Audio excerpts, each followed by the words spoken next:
요즘 저는 걱정 아닌 걱정이 있습니다. 많은 사람들의 신앙이 퇴보하는 거죠. 다른 교회는 모르겠어요.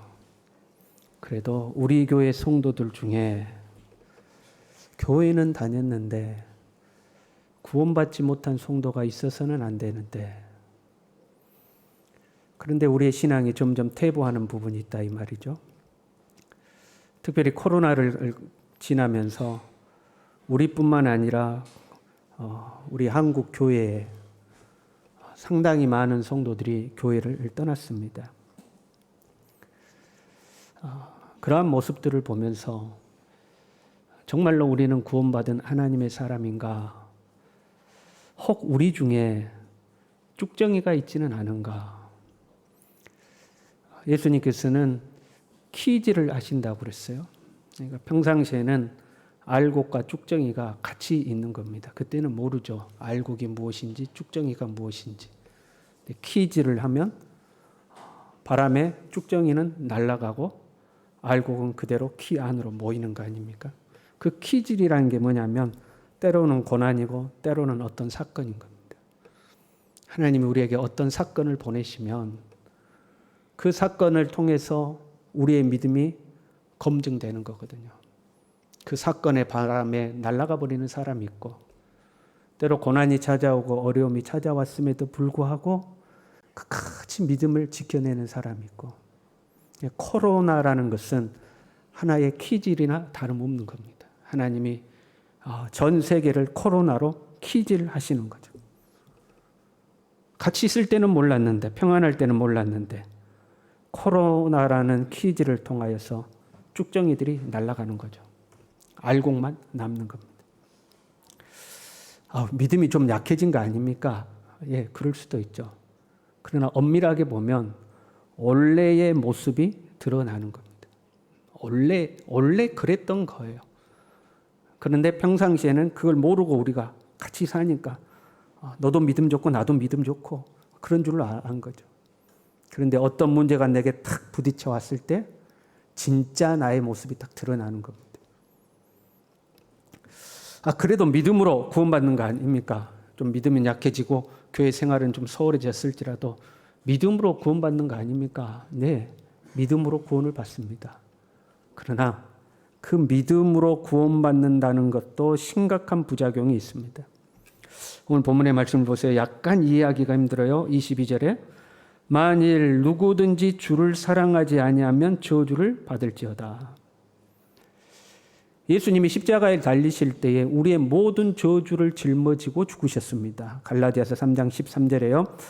그리스도께서 우리를 위하여 저주를 받은 바 되사 율법의 저주에서 우리를 속량하셨으니 기록된 바 나무에 달린 자마다 저주 아래 있는 자라 하였습니다. 예수님께서 우리의 모든 저주를 짊어지고 나무 아래 십자가 아래 달리신 거잖아요. 그래서 우리를 용서하시고 구속하시고 우리를 모든 저주에서부터 자유케 하신 겁니다. 우리는 이것을 믿는 겁니다. 예수님이 나의 저주를 담당하셨다. 이걸 믿는 거죠. 그런데 본문은요. 누구든지 주님을 사랑하지 아니하면 저주를 받을지어다 이렇게 되어 있죠. 원래 이래야 맞을 것 같지 않아요? 누구든지 예수님을 믿지 않는 사람은 저주를 받을지어다. 왜? 믿음으로 구원받은 거니까. 믿음으로 저주에서 벗어나는 거니까. 믿지 않은 자는 저주를 받을지어다. 이래야 맞을 것 같은데 누구든지 예수님을 사랑하지 아니하면 저주를 받을 것이다 이렇게 되어 있다는 거죠. 믿음으로 구원받는 거지 사랑해서 구원받는 것은 아닌가? 예수님을 믿음으로 구원받는 거 아닌가? 보세요. 우리가 길을 가다가 애딴 곳에 가다가 자동차가 고장났어요. 내가 자동차에 대한 전문 지식이 없어서 이 자동차를 어떻게 고쳐야 될지 모르고 있다 이 말이에요. 근데 우연히 지나가던 아저씨가 자동차 1급 정비사였어요. 그래서 무슨 일이십니까? 내가 차가 이 차하고 저 차에서 어려움 중에 있습니다 했더니 그분이 내 차를 고쳐준 거죠. 그 자리에서 이게 문제네요 하고 고쳐줬어요. 그러면 감사합니다. 좀 그렇게 친절하세요. 너무너무 감사합니다. 별 말씀은요 하고 인사하고 헤어지는 거죠. 그렇잖아요. 예수님이 내가 죄로 말미암아 지옥 갈 수밖에 없는 사람이었는데 이런 나를 구원하셨어요.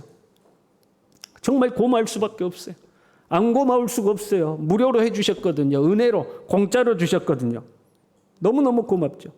예수님 나를 구원해 줬어요. 그럼 그 다음에 어떻게 돼요? 예수님 정말 고맙습니다. 정말 감사합니다 하고 우리가 헤어집니까? 그 정비사하고 헤어지듯이 정말 큰 도움이 됐습니다 하고 헤어지는 겁니까? 성경에 보면 이 관계적 용어들이 등장합니다. 하나님과 우리의 관계, 예수님과 우리의 관계를 설명하는 용어들이 등장을 해요. 주인과 종. 예수님은 우리의 주인이 되시고 우리는 그분의 종이 되고, 아버지와 아들, 하나님은 우리 아버지가 되시고 우리는 그분의 자녀가 되고, 왕과 백성, 하나님은 우리의 왕이시고 우리는 그분의 백성이고, 양과 목자, 남편과 아내, 다 뭐예요? 관계를 나타내는 단어죠. 무슨 말이냐면 예수님을 믿는다는 것은 내가 어려울 때 그분이 나를 도와주셔서 고맙습니다, 감사합니다 하고 인사하고 헤어지는 것이 아니라 예수님을 믿는 순간 예수님과 관계가 형성된다 그럽니다. 그 정비하는 아저씨하고 아유 고맙습니다, 안녕히 가세요, 각기 갈 길에 헤어졌어요. 그러다가 어느 날 내가 중앙동을 걷는데 그분을 만났어요. 아저씨 그때 나 도와주셨죠. 그때 얼마나 고마웠는지 몰라요. 정말 감사합니다. 아직도 저를 기억하고 있네요. 그럼요, 제가 어떻게 잊어버려요. 그때 참 고마웠어요. 그리고 인사하고 또 헤어지는 거죠. 아무 관계가 형성되지 않았습니다. 예수님을 만나는 것이 이럴 수가 있는 거예요? 일주일 동안 내 마음대로 살다가 주일날 되면 아이고 예수님 그동안 고마웠어요. 여기서 또 만났네요. 고맙습니다. 그리고 또 헤어지고 살다가 또 주일이 되면 와서 예수님 또 만났네요. 그게 아니다 이 말이죠. 우리는 원래 마귀의 종이었어요. 에베소서 2장 1절에요. 그는 허물과 죄로 죽었던 너희를 살리셨도다. 그때 너희는 그 가운데 행하여 이 세상 풍조를 따르고 공중의 권세 잡은 자를 따랐으니, 공중의 권세 잡은 자 마귀 아니에요? 곧 지금 불순종의 아들들 가운데서 역사하는 영이라. 전에는 우리도 다 그 가운데서 우리 육체의 욕심을 따라 지내며 육체와 마음이 원하는 것을 하여 다른 이들과 같이 본질상 진노의 자녀였더니, 마귀 따라다니는 진노의 자녀였다. 그런 우리를 하나님이 불쌍히 여기시고 사랑하셔서 그의 아들 예수 그리스도를 우리에게 내어주신 줄로 믿습니다. 그리고 예수님이 십자가에서 죽으심으로 우리의 그 목숨값을 대신 지불해 주시고 마귀의 종에서부터 우리를 건져주셨어요. 그래서 우리가 예수님을 그 다음부터 뭐라고 불러요? 아저씨 감사합니다, 나를 건져주셔서 감사합니다, 빠이빠이 하고 헤어지는 것이 아니라 그 예수님을 이제부터 우리가 주인님 하고 부르는 겁니다. 이제부터는 당신이 나의 주인입니다. 예수님이 나의 주인, 그의 피값으로 나를 사셔서 나는 예수님의 종이 된 거죠. 마귀의 나라에 속해 있던 우리를 하나님의 나라로 옮겨주셨습니다. 그래서 이제 우리는 하나님의 백성이 되었어요. 그래서 하나님은 우리의 왕이 되시고 우리는 그분의 백성이 된 겁니다. 하나님은 이런 우리를 하나님의 자녀로 삼아주셨어요. 그래서 우리가 하나님을 아빠, 아버지라고 부르는 거죠. 하나님은 우리의 아버지가 되시고 우리는 그분의 자녀가 된 겁니다. 우리는 예수님을 주인이라고 부르는 종인데, 예수님은 이런 우리를 내가 너희를 종이라 부르지 아니하고 친구라 하리라. 그래서 우리를 친구처럼 예수님이 대해 주신다. 구약을 보면요, 하나님께서 이스라엘을 신부라 칭하십니다. 신부라. 너는 나의 아내라 이렇게 말씀하시는 거죠. 그 신약으로 오면 교회를 예수 그리스도의 신부라고 부르십니다. 그러니까 예수님과 우리의 관계가 이제는 친구 관계를 뛰어넘어서 부부 관계가 된 거예요. 예수님은 우리를 위하여 목숨을 바치는 선한 목자가 되셨어요. 우리를 책임지고 인도하시죠. 때로 사망의 음침한 골짜기를 지나는 것 같아도 여전히 우리를 이끄셔서 우리를 푸른 초장 쉴만한 물가로 인도해 가시죠. 우리의 목자가 되시는 겁니다. 이 모든 것이 관계를 의미하는 거예요. 예수님을 믿는다는 것은 예수님과 인격적 관계가 형성되는 겁니다. 아버지와 자녀로서 주인과 종으로서, 왕과 백성으로서, 목자와 양으로서, 남편과 아내로서 관계가 형성되는 거예요. 그리고 이 모든 관계의 핵심은 사랑입니다. 부모와 자녀가 사랑하고, 남편과 아내가 사랑하고, 형제가 서로 사랑하고, 목자가 양을 사랑하고, 왕이 백성을 사랑하고, 모든 관계의 핵심은 사랑이죠. 그래서 예수님을 믿는다는 것은 예수님을 사랑하는 겁니다. 예수님을 믿는 것은 예수님을 사랑하는 것. 여러분, 여러분에게 있어서 예수님은 어떤 분입니까?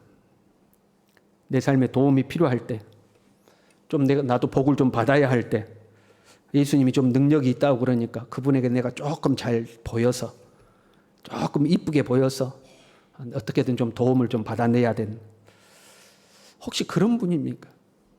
내가 아는 사람 중에 나하고 아주 친하지는 않은데 그래도 안면은 텄는데 그 사람 돈도 많고 능력도 많아. 그 사람한테 가서 말만 잘하면 그 사람 나 좀 도와줄 수 있을 것 같아. 이번에 가서 내가 좀 말을 잘해야 될 텐데. 혹시 그런 분 정도 아닙니까? 저기 어디 가면 용한 무당 있는데 그 무당 용하대. 그냥 부적 하나 탁 붙이면, 그 무당이 써준 부적 하나 붙이면 뭐 그냥 애군이 다 떠나가고 그냥 좋은 일만 생긴데, 혹시 예수님을 그런 무당처럼 생각하고 있지는 않습니까? 제가 성지순례에 갔을 때 예수님 무덤교회를 갔는데요, 예수님을 십자가에서 내려서 눕혔다는 이 반석이 있습니다. 돌이 아주 평평한 돌이 있어요. 거기 사람들이 와가지고 얼굴을 비비고 그 돌에다가 이 키스를 하고. 근데 아주 그 재밌는 장면이 있어요. 그 천주교 신도들은 묵주 있잖아요, 묵주. 그 묵주를 갖다가 거기에다 비벼요. 자기 것만 비비는 것이 아니라 한 청년은 가방에서 묵주가 계속 나와. 가만 보니까 지 거, 지 아버지 거, 지 엄마 거, 지 동생 거, 지 형 거, 거기 갖다 비비는 거예요. 왜? 거기다 비비면 신령한 뭔가가 이 묵주에 담길까 봐. 우상 섬기듯이 그렇게 하는 거. 혹시 우리도 지금 예배 자리에 있는데 그런 마음으로 와 있지 않냐 이 말이에요. 내가 예배 드렸으니까 부적 하나 딱 붙이고 가면 한 일주일 동안은 내가 안정권이다. 혹시 그 마음 아니냐는 거죠. 내가 주님을 부를 때, 여러분이 예수님을 예수님 하고 부를 때 어떤 느낌이십니까? 예수님 하고 부르면 그분이 내 주인으로 느껴지는가? 아니면 그분은 내 친구로 느껴지는가? 아니면 그분은 내 연인으로 느껴지는가? 아니면 그분이 내 목자로 느껴지는가? 아니면 예수님 하고 부르면 왠지 낯설고 좀 멀리 계시는 분, 저 옆집 아저씨 같고 왠지 좀 어색하고 그런 분인가? 내가 조용히 예수님 하고 부를 때 그 예수님이 나에게 어떤 분으로 느껴지냐는 거죠.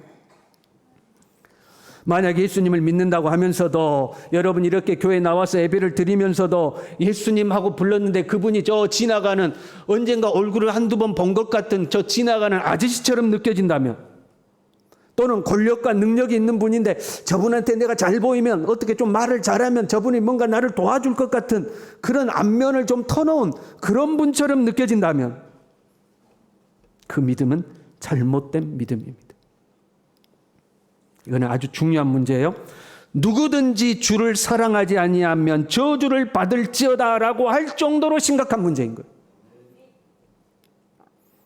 정말 우리가 저주 받기를 원해서 하는 말씀이 아니에요. 이 말씀은 다음 말씀이 이렇게 됐잖아요. 주 예수 그리스도의 은혜가 너희와 함께하고, 우리가 하나님의 은혜 속에 살기를 원하고 있어요. 그 다음에는요, 나의 사랑이 그리스도 예수 안에서 너희 무리와 함께할지어다. 사랑해서 하는 말이요. 내가 너희를 사랑하는데, 너희가 하나님의 은혜 속에 살기를 원하는데, 그러려면 어떻게 해라? 주 예수님을 사랑해야 된다는 것. 예수님을 사랑하는 것이 예수님을 진짜 믿는 겁니다. 예수님을 믿는 것은 예수님을 사랑하는 것이에요. 예수님을 사랑하지 않으면 그 믿음은 허망한 것입니다. 뭐라고 그랬어요? 저주 아래 있을지어다. 누가 저주 아래 있습니까? 예수님을 믿지 않는 자가 저주 아래 있는 거잖아요.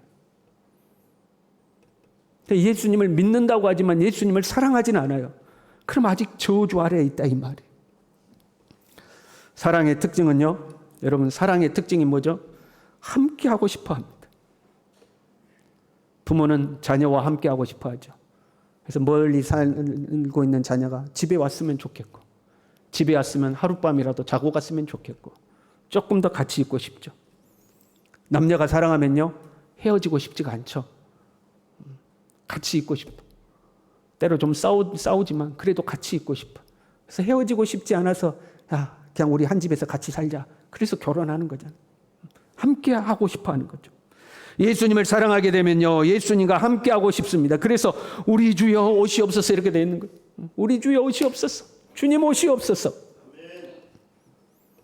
이 예수님이 부담스러운 사람, 주일날만 잠깐 만나고 오래 있으면 서로 불편하니까 빨리 헤어지고 싶은 사람, 그분이 나하고 계속 같이 있으면 나 불편한 사람, 좀 내 마음대로 살아야 되는데 좀 남들이 안 볼 때 죄도 좀 짓고 그러고 살아야 되는데 예수님 나하고 같이 있으면 곤란한 사람, 예수님을 사랑하지 않는 겁니다. 그냥 예수님으로 도움이 필요한 거죠. 여러분 교회는 왜 나오셨어요? 교회 나오면 좋은 일 생길 것 같아서요? 주일날 예배드리고 나면 액땜 될 것 같아서요? 만약에 이런 마음으로 지금 교회를 나왔고 이런 마음으로 예배를 드리고 있다면 여러분은 하나님을 우상 섬기듯이 하고 있는 겁니다. 우상 섬기는 것과 똑같은 것.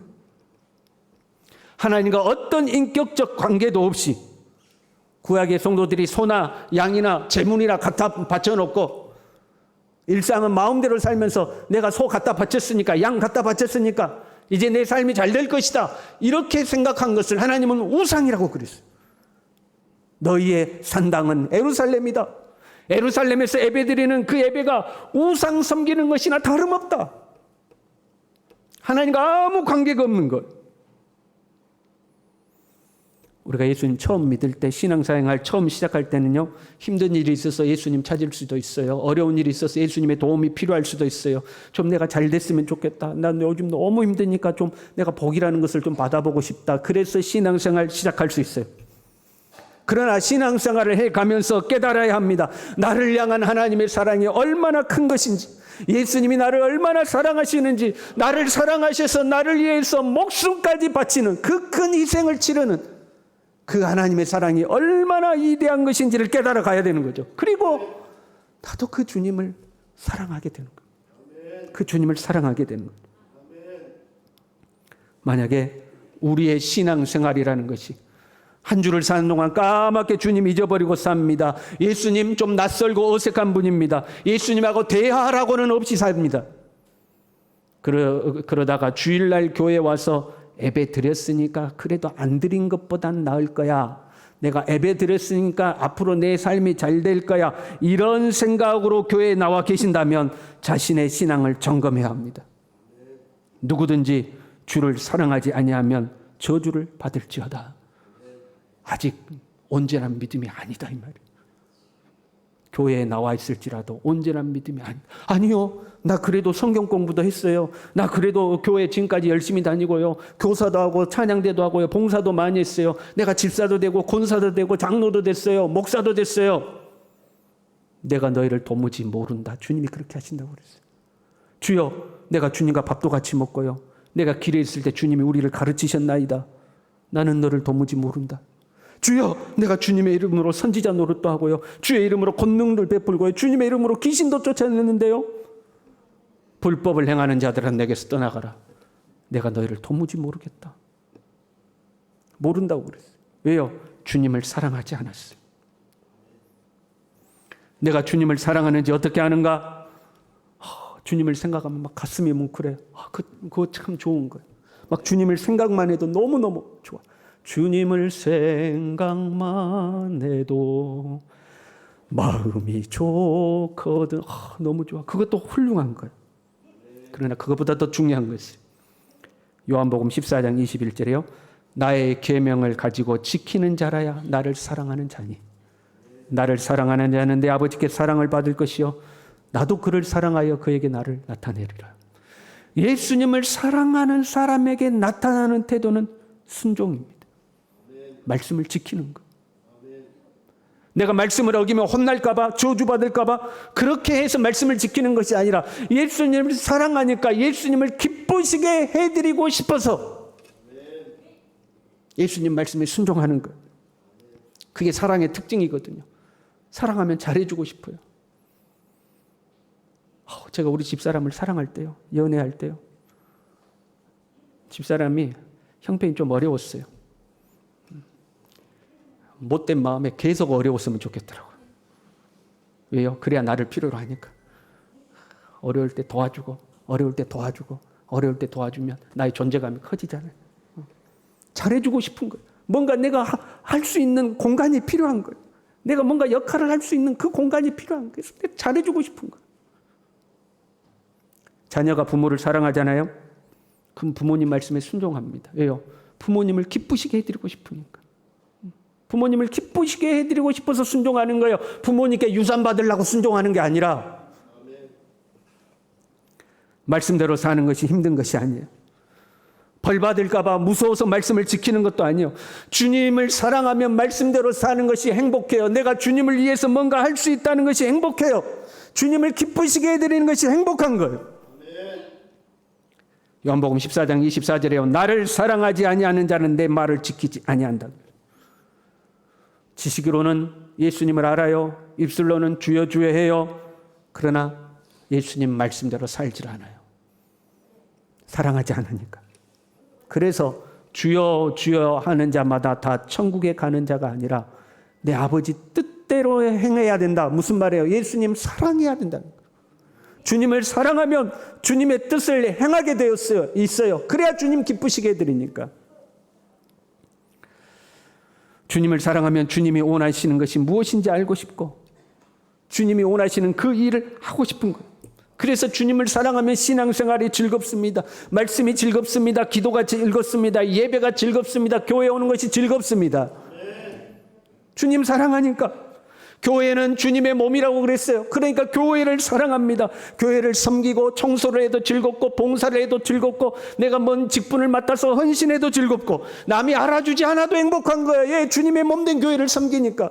내가 주님을 사랑하니까.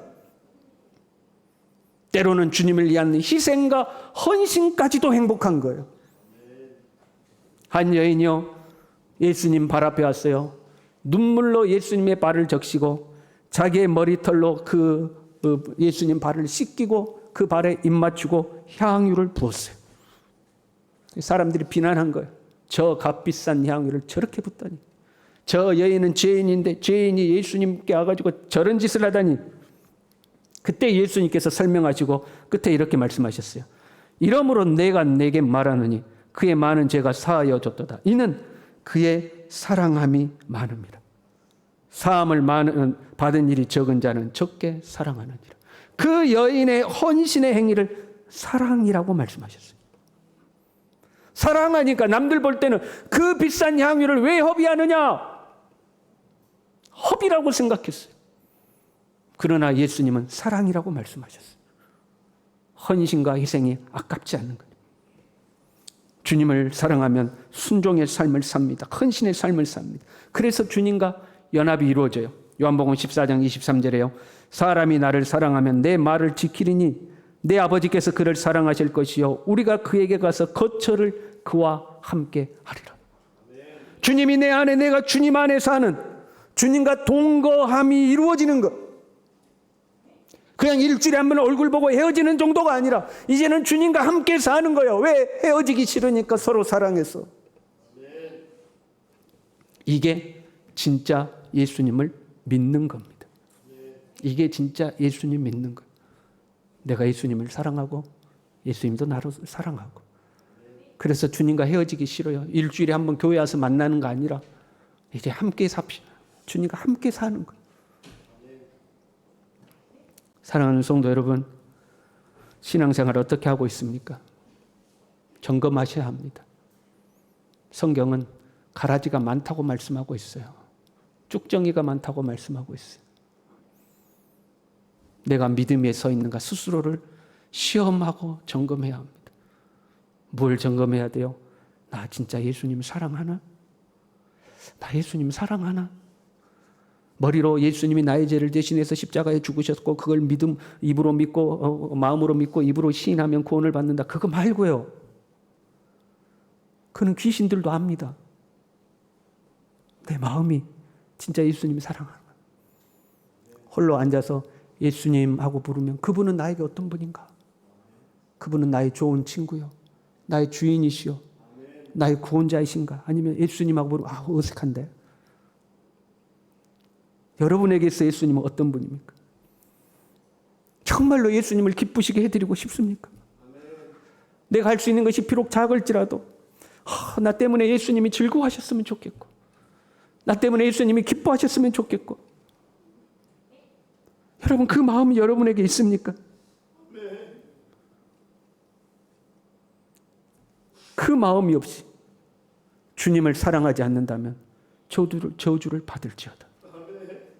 네 믿음 진짜 아니라는 거예요. 점검하셔야 됩니다. 왜 주님을 멀리하고 계십니까? 왜 주님과 인격적 관계를 맺지 않고 계십니까? 여러분 마음대로 살고 싶었습니까? 포기하지 못한 욕심이 있습니까? 습관적인 죄 때문입니까? 뭔가 주님 앞에 걸리는 것들이 있습니까? 여러분 이런 상태가 저주의 상태라는 걸 알아야 됩니다. 그들을 내려놓으십시오. 주님 앞에 포기하고 내려놓으십시오. 그리고 주님께 한 발자국 더 가까이 가십시오. 주님을 진짜 나의 주인이요, 나의 친구요, 나의 목자요, 나의 왕이요, 하나님을 나의 참 아버지요. 그렇게 여러분 받아들이시고 그분을 사랑할 수 있기를 바랍니다. 주님을 사랑할 수 있기를 바랍니다. 우리 함께 찬양하겠습니다.